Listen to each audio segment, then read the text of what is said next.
Unit 6, a plant kingdom, Phyta and the Embryophyta. The Telophyta is an primitive, non-vascular plants that lack true roots, stems, and leaves. Kasama na po dito ang ating algae, a green algae, brown algae, and the red algae. Ito po yung mga lumot po na makikita po natin sa mga tubig po, ganon. Examples of green algae is sea lettuce and sea grapes.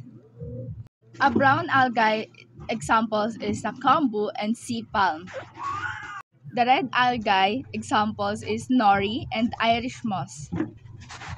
Embryophyta or land plants. Ito po yung meron po silang ugat, dahon, tsaka po stem. Hindi po katulad ng Telophyta.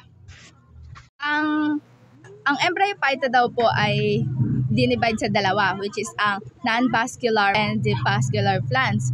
Ang non-vascular plants po ay mas gusto po nila yung mga nasa nagmamoist po na lugar, di kaya po yung mga sa forest po, ganon. Yung vascular plants daw po ay meron silang xylem and phloem. Kaya mayroon silang tunay na ugat, dahon at mga tangkay.